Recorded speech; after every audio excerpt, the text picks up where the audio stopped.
Hello and welcome to the SQ Factor. I am your host, Camille Babin. Thank you for tuning in. Thank you for joining me. Today, I want to go quick to First Kings 18, verse 41 to the end. It is the story of Elijah. We kind of know already. I want to go real fast, give you a summary so that at least we know. For those of you maybe who don't know, at least you have an idea. Probably you know, but let's just go over. So it's really a season where Israel was experiencing a severe drought. And they have been living in that season for 3.5 years. So now we get to the end of that season where now Elijah knows, is prophesying, is declaring, is releasing, because he had actually shut the heavens. He had closed the heavens at, the word, he released the word of the Lord because of the wickedness, because of what was happening in the land. The heavens were shut. So there was no rain. So for 3.5 years, you can imagine, right? Life is just, there's no life really, because what can you do without rain, without water? So now we pick up the story where, Elijah knows that they're entering the end, the season where the drought is ending. Oh, I haven't even started, but I already, anyway, they're entering the season where, the drought is about to end. So now Elijah is speaking to the King Ahab, and you have to remember, King Ahab was one of the most wicked, if not the most wicked kings of Israel ever. He was on another level of wicked. I think his son was just, the most wicked, but they were like really very up high there. So he's speaking to Ahab and he's telling him, go get something to eat and drink, for I hear a mighty rainstorm coming. Other translations said, I hear the sound of the abundance of rain. That's probably what you're familiar with, right? Same thing. So he's like, I hear it. So now he's Ahab now went to eat and drink, but Elijah climbed to the top of Mount Carmel and bowed low to the ground and prayed with his face between his knees. I'm just going to go layer by layer because if I read everything, I might skip something. So here already, what the Lord was making, causing me to see, it's Elijah. He did all of that. He spoke to Ahab, but then what did he do? He prayed. And I want to say in this season, to those of you watching, listening, sometimes it doesn't feel like prayer is the right thing to do. Sometimes, especially those of us that are in business, it feels like when we say prayer, or even in life in general, when we mention prayer, sometimes the world will make you feel uh, guilty, of just referring or resorting to prayer. They have made us believe that prayer is for those who are lazy and don't want to work, right? So we have to be careful, to not fall into that trap and not even, be affected or impacted by the judgment, by the criticism, and I will say by the ignorance, because that's all that it is really. But there is a place for prayer. Elijah knew that for what was happening when he started even the whole, debacle with the prophets of Baal. At no point you see that Elijah didn't pray, because that's also one thing that I want to make it very clear. In this day and age, and with everything that we're going through, and especially when we call ourselves believers, people of God, kingdom builders, kingdom entrepreneurs, faith-driven entrepreneurs, whatever name we want to give, we cannot say that, use the name of the Lord, and not be a people of prayer. That's really something that is so important, because we want what they have, but we don't want to do what they do or what they did. But we have to see here there is a pattern. When it was the time, he said when Elijah actually was shutting down the heavens, he prayed. When Elijah was fighting and calling on God, to show up as the fire, right, to fall down on this altar against the prophet of Baal, he prayed. I can go through the Bible and give you so many examples of all those who accomplished great exploits that we just, are referring to and claiming for ourselves. They prayed. So don't let the enemy, because that's really the enemy using people. Don't let the enemy guilt trip you. Don't let the enemy kick you out of your position, of your posture as a kingdom citizen. Because if you don't have prayer, then you lose communication with the king. You lose communication with your heavenly father. So how are you going to maneuver? How are you going to get the direction? Because don't forget, Elijah just said, I hear the sound. He didn't say, I see rain. It didn't say rain is falling. He said, I hear the sound. How is it that he heard the sound that his servant didn't hear the sound? How is it that he heard the sound and his servant couldn't even see a cloud forming in the sky, in the heavens? He prayed, he had a relationship with God. So I'm speaking today very intentionally to those of us who have a relationship with God. To those of us who know the name of the Lord and who are not ashamed to call on the name of the Lord. Those of us who have decided to exalt his name above everything. Those of us who understand that even if we are called to the business mountain, even if we are doing our work and all these different things, we understand that there is really no separation, no division from the word of God or from prayer, from those spiritual activities, spiritual disciplines, and also our work. We understand that our work is our worship, that everything we do it as unto the Lord. So there is no my business is here and then my prayer life is there. It's how you're going to merge the two. That's not even the point of the day, but it's very important because again, we're going somewhere. God is taking us somewhere. And if we don't learn those principles, if we don't learn and see those, recognize those details and those golden nuggets really that are there for us to grasp on and to take a hold of, then we will miss it and we will wonder, why is it that they have a result, I see the fruit but I have no fruit? Because you missed a step. So that is a step, and it's not there just to add another line, to the story. It's there because it's important. It tells us exactly what Elijah did. He climbed to the top of the mountain, he bowed low to the ground, and he prayed with his face between his knees. So God is asking us now, stay in your place of prayer. Stay in your prayer posture. Stay in relationship, in connection, in intimacy with the Lord so that you can see what is coming. So now let us move, to Elijah now tells his servant, go out and look toward the sea. So the servant went and looked, then returned to Elijah and said, I didn't see anything. 7 times Elijah told him to go and look. Finally, the seventh time his servant told him, I saw a little cloud about the size of a man's hands rising from the sea. I know we know the story. We know that, he told him, go back. But I still have to say it now because this word is also for someone. That God is telling you, go and look again. You've looked, you waited, you like, no, it doesn't look like it's gonna happen. It's not for me, and you stop believing because you're like, I don't see it. I don't see it. Maybe there was a season where you were very hopeful, you were very confident that whatever God has released unto you, maybe you heard a word, maybe you read a word, maybe God spoke to you, whatever, you receive an instruction and you were doing it, and things, maybe were like good for a moment, and all of a sudden you don't see it, it feels like it's not gonna happen, and you started to feel discouraged and even disappointment is setting in. But God now is telling you, go and look again. Look again, look again, and do like the servant. Don't stop until you see. Because if you believe that you heard the sound, if you believe that you heard the word of the Lord, if you know that you received that word and you believed it at least at some point, don't stop now just because you didn't see. Keep going until you see it. Too often we stop, and we think, okay, when I'm going to see it, then I'm going to move. But no, God is telling us, move, then you will see it. It shows, it's your persistency. It's really you continuing to believe in God. Go back, until you see. Don't stop now. So I love this word. We read it, right? But like again, it's in context. When it's a different situation, different season, you see it and it just resonates with you differently.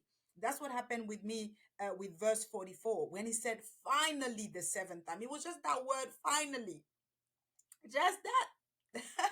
Finally, because I know some of us have reached a point where we are really, getting like so close to just say, Shh, I'm tired, right? You feel like, what else can I do? I've done this, I've seen this, I've said that, whatever, But then the word comes and he said, finally. And there is a finally for us. There is a finally for you in this season. Finally, the seventh time. I want to say to you, your seventh time is here. Your finally is here. There is something that you're about to see. You see the little cloud forming. The servant, imagine, is like, first of all, my master said he heard the sound. I don't see anything. It keeps telling me to go back and go back and go back, and he still did, and he still obeyed.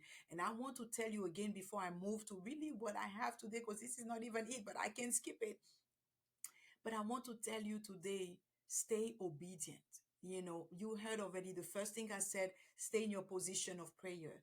The second thing, remain obedient. Obedient to the word, to the command, to the instruction. If God said go and look again, you go and look again. If God said go and do it again, you go and do it again. Whatever God instruction is, don't say, oh, but I've done it. Just go and obey. That's the second point. Then the third thing, Elijah spoke to Ahab and he told him, climb into your chariot and go back home. If you don't hurry, the rain will stop you. And I really want to, like really dwell here a little bit. They say climb into your chariot. It's so important. You may not even see that because we don't always talk about it, in that way. He told him climb into your chariot. Basically, is acknowledging and is highlighting what Ahab has put his trust in. The word of God tells us that some put their trust in horses and chariots, but we put our trust in the name of the Lord. And the Lord really laid that on my heart for this today. He said, this is the time, this is the season where we will now see the difference between those who have put their trust in horses and chariots and those who have put their trust in the name of the Lord. Let me translate that for us, in modern terms, especially for those of us in business. There are many that have put their trust in the system. They have put their trust in the method. They have put their trust in, like the tools and the equipment, and put their trust even maybe like in the size of the company, or maybe the number, the years of experience that they have.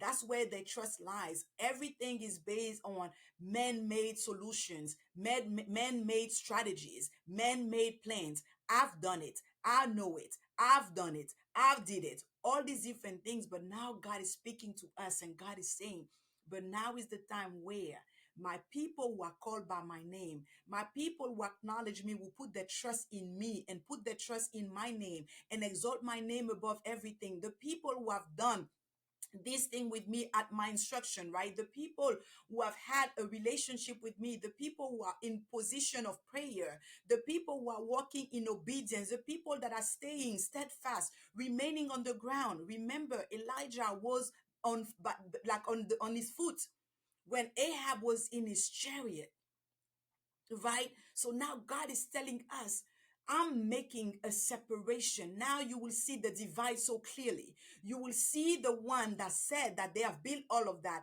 and they're the one relying on their own. Look at what I've built. Look at this and look at that. You will see the same system, right, that operated with the people of when they were building the Tower of Babel. You will see the difference between this group and then the group that God calls his. When God said, this is mine, these are my people, you will see the difference. So now, it's so important to make that distinction, because what is about to happen will not happen. It's not like, I want to make, I don't even know how I'm going to say it. It's like I feel the bubbles, inside, but there is a difference with what is happening, the season that we're entering into. I sense even the weightiness of that word and the weightiness of the season. I sense that like it carries weight. It just comes like, I want to say even right now, it's like the atmosphere is pregnant. I feel, like when a pregnant woman really, enters like the last days, and she feels that heaviness, and it's like you can't even talk to her. All she wants is like, when is this baby coming out? Because I can't. That's what I sense in my spirit, that this is where we are. It's like, and I'm even reminded of the scripture in Ecclesiastes, I believe, that say when the clouds are full of themselves, they empty of themselves. It's really that. It's like when you reach, like you have, and some of you, it's like you have put so much pressure, not negative, like so much effort and pressure and work and faith and consistency and diligence into doing the work that you are being called to do. So because you've done all of that, is that now the clouds is full. Basically, you've done your work. You've done your part. You've done what God has asked you to do. So because of that, now he said, I'm the one causing the rain to come. I'm the one now causing the clouds to open and to release the water that has been held back for so long. God is saying that the year and the season of drought is ending now. God is telling to you, it doesn't matter, even if it's been 3.5 years, even if it's been 2 years, 7 years, 5 years, the season now is ending. God is opening the windows of heaven. God is releasing. It's like I see like a piercing of the clouds, and the cloud will now empty themselves. So let's continue. And soon, verse 45, The sky was black with clouds. A heavy wind brought a terrific rainstorm, and Ahab left quickly for Jezreel. Then the Lord gave special strength to Elijah. He tucked his cloak into his belt and ran ahead of Ahab's chariot all the way to the entrance of Jezreel. So my inquisitive mind just couldn't resist. I had to look and research because, it's like, it. We know it. I don't have to research it, but I know, we all do that a man on foot cannot go faster than a horse. Like, come on, right? But I still had to research. I was just intrigued. And the Lord, I think, really put that, prompting in my spirit. And I was like, let me just research. I want to know. I'm curious. I want to know the speeds of a chariot just to see, right? Why not? So I researched. And it said that the average well trained war horse runs about 25 to 30 miles per hour. But a royal chariot, like, King Ahab, because he was a king, right? So his chariot is more like on the light side. So for those type of chariots, it would be about 20, those horses run about 20 miles per hour. And then, I still had to research, continue that because I'm like, okay, how does it compare now, to Elijah? And they said an Olympic sprinter can only sustain 27 miles per hour for seconds, not for miles. You might just ask, so okay, then what? The distance from Mount Carmel to Jezreel, where they were going, where King Ahab was living with Jezebel, was actually a distance of 17 to 20 miles. It wasn't like a 1 mile, type of thing, of 2 miles or 5 miles. And it's so important because sometimes, especially for those of us that are not, taught into, like, it's not like the Torah, don't go back, to Jewish history and symbols and knowing even the lands like that. We may take it like, okay, it's me maybe running to my grocery store next door, or, those type of things. But when you understand the, like, the distance, or you understand, the conditions, then you see the word differently. Then you can really appreciate the miracle. Then you can really, grasp what God, the message that God is speaking to you.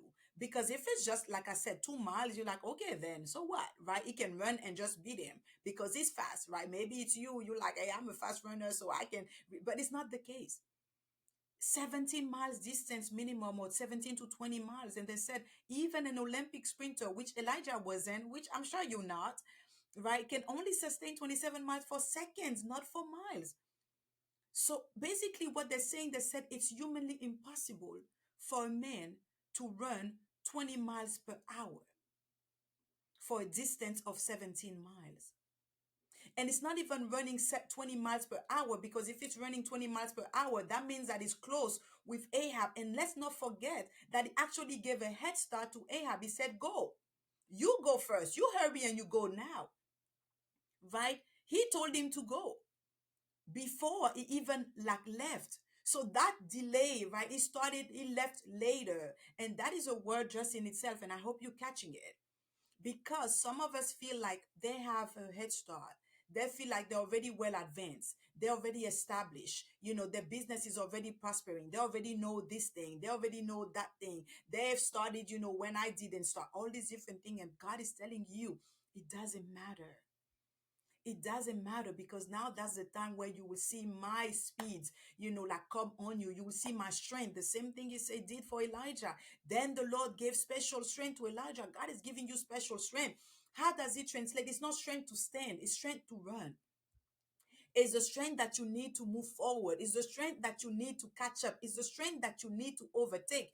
It's the strength that you need to outrun, because that's what Elijah did. I don't want us to look at it, sometimes we look like, oh yeah, and then he outran it, and then that's it, we close the book. But there is such a, like, a mystery that God is unveiling to us today. God is speaking to us, and God is saying, although they are already well established, although they've made a name for themselves, although they have all these clients and they have all these, different things, and whatever, doors have been opened for them, they trust in those things. You trust in me. And now watch what I'm about to do. And God is giving us that supernatural acceleration. I could sense that even last night. I had that excitement in my spirit, in my heart, because I was like, there is this supernatural acceleration that is here. God is really granting his people favor. And favor, it's not just like I said, open door and just, for us to stand and to just be admired or whatever. No, it's the favor, the grace that he's give. This is a sign of favor. When God calls someone that is on foot to outrun a chariot, a horse, that's favor right there. And God is saying, although they have all the technology, although they have all the equipment, although they have all the buildings, and you feel like you're the small one, you're the underdog, guess what? I'm about now to take you into a new space, into a new, like, I sense like it's like a divine launch. It's really God is just, like propelling. That's really what I'm sensing. It's like a divine, like propelling. God is just launching and releasing you, and it's like thrusting you. When you thrust something, if you have like a spear that you're thrusting, you don't just do it and it goes plick. No, it's like, oh, I don't even want to go there, but I sense that in my spirit. God is just letting us know that it's not your human effort. It's not human speed. It's not what you know that will get there. Yes, you've done your part, but now is the time for the Lord to show up for you. Now is the time for the Lord to show himself faithful to you. Now is the time, because he said, you've been faithful to release my word. You've been faithful to stand in the presence, like in my presence. You've been faithful to stand in your posture of prayer. You've been faithful to be obedient, right? You've been faithful also in you doing the work that I've asked you to do your due diligence. You go and you look, and you go and you look, and you prepare, and all of that. And now is the time where God is releasing that supernatural acceleration. God is imparting that strength to you. God is releasing, and he said, you will outrun them. I don't know who's the them for you. And it's not about people and looking and say, I'm going to be bigger than them and I'm going to be better than them. That's not the spirit of the Lord. That's not how we behave. That's not how we think, right? But there is just an outrunning, an outpacing that is coming. And God is saying it's not for our own glory. It is for his glory. It's just so they will know, because they will have no choice but to wonder, how did you get here before me? How did you make that happen? How did you obtain this thing? How did you get this funds released to you? How did you get this, maybe company to do business with you, to work with you? And you will only be able to say, some put their trust in horses and chariots. I put my trust in the name of the Lord. That's the bottom line. It's really about the name of the Lord being glorified. It's really about the name of the Lord being exalted. That's why these words said, in the last days, the mountain of the Lord will be exalted above every other mountain, and all nations, all tribes will run to it, because God is setting us up, not for ourselves, but he's setting us up just so the world can see him. Just so when we arrive to that place, to that destination, when we get there before they do, and they wonder, how? I saw you there. I even trained you. I taught you. I gave you this. Right? Then you will be able to say, it's not me. It's not my speed. It's the Lord. It's the Lord that gave me the grace to get here. I know there is something else I want to end with, because it's so important.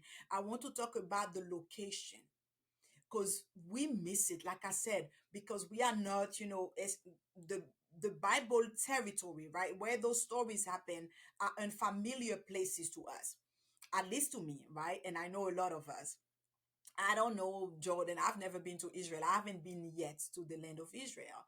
So there are many things, you don't understand. You don't know necessarily where that is, what that means, and all of that, right? But anyway, I again felt like the second thing that was on my mind, and I felt led to research, which I never had. And how many times do we preach on this word and do we read this word, right? But when the time is right, God will prompt you to do that research. So don't stress yourself and say, oh, I missed that, I missed that. Whatever God is asking you to do in this season, that's the time for it. You are not late. But I want us to look at the place where Ahab was going. He was going to Jezreel. That's where he was living. That's where he had his palace, he and his wicked wife Jezebel. Jezreel actually means, it's the combination of two words. Zara, which means to sow, to scatter. It's like the idea of a seed. And El, which is God, right? So if you combine those two, it means God sows, or God will sow, or God will scatter. You see, that's what God did, just propelling, sowing Elijah ahead of Ahab. And Jezreel is known as a fertile valley in northern Israel, often called the bread basket of the land. That should just settle it right there for us. Often called the bread basket of the land. So it is, in other terms, the nations at the time, it's the nation's economic engine. I want you now to see with your, kingdom entrepreneur's mind. I want you to see it with your, business acumen. I want you to see now, with, and when I say business, I don't necessarily want you to maybe exclude yourself if you don't have a business yet or whatever, even not at all, but just having that, thinking of, even you have a job, right? If you're working, see that, because it's basically, I want you to see it like it's a marketplace. It's a place of trade. It's a place where there was economic activity. It's a place, and it's not just like any random place. It was fertile. When you talk about the bread basket, it means that there were result there, there were resources there. It wasn't drought. You understand? God is speaking to us and basically is telling us, and the land was known even to be perfect for grain, for wine, and for oil. I don't have time to go into all of that, the symbolic and all of that, but I want you to understand how important that place was and why it was even important for God to pull down, and use Elijah to pull down the power of the prophets of Baal. Because yes, they were, doing demonic things and doing, anti-God things, and you name it, all these wicked things, but they were also controlling basically the economic flow of the city, of the region, of the country, of the nation. And we have to understand that whoever controlled at the time Jezreel was controlling Israel food supply and the economy. So I want you to understand, maybe you haven't even heard anything of what I said before, but this is super important. Whoever controlled Jezreel controlled the food supply and controlled the harvest. So if you didn't get it, what God is doing now is about the harvest. When God is giving us supernatural acceleration, when God is granting us speed, when God is giving us favor and open heaven, and God is releasing his strategies and his wisdom upon his people, it's not for us to just watch and just chill and close, cross our hands and arms and fold our arms and just look around. It is for us to understand that it's about the harvest. It's about what is coming. When we talk about the food supply and harvest, it's not just what we get to, like to eat, right? It's not about having like a consumer mentality, but it's understanding what God is doing. God is setting us up also to be the agent that will transfer his power, his knowledge, his love, his riches, his resources to the world, to his people, to the one that is calling in this hour, in this season. When God is letting us know, I'm giving you, that ability to outrun the chariots and the horses and all the power and the systems of this world and all these things that they were doing. I'm giving you now the, like you are now the head, you are now in charge. It's for us to understand what God is doing. God is giving us power now to control the harvest. Now God is giving us that governance. Now God is establishing his people in the place where we get to control, we get to determine, we get to steward, right? Because when I say control, I'm not talking about hoarding. I'm not talking about, like now it's mine. No, but it's with the heart of a steward. Understanding now God is placing his people in position to be able now to distribute according to his plan, to distribute according to the vision that is giving us.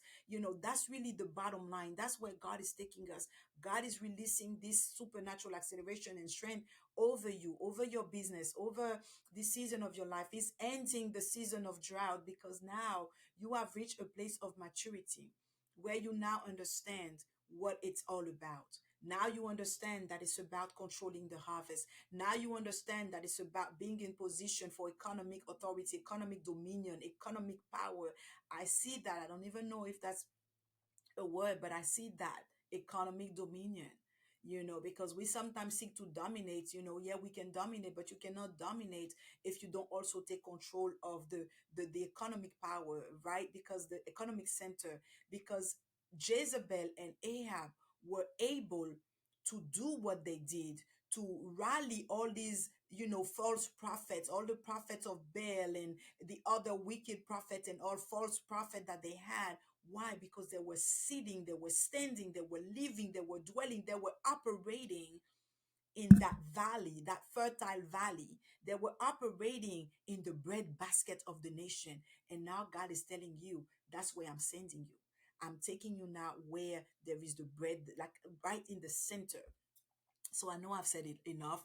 Go back and let's meditate all of that. Let's chew on everything. Get what God is speaking to you specifically in this hour, in this season. I feel the excitement in my spirit. I'm not even done. I'm like, I still have to go back and see what God is speaking to me also, because you release it is great. I got, some, but I'm like, okay, what else is God speaking to me? So I pray for clarity. I pray that you receive this word. I pray that the Lord really grants you the wisdom in this season to know how to move, to know how to operate.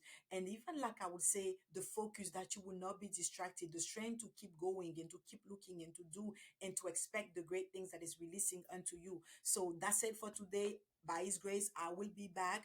So if that message blessed you and is still blessing you, just share it. Share with someone that might be encouraged. Share with someone that maybe has been really in a season of testing and trial, and is really losing hope.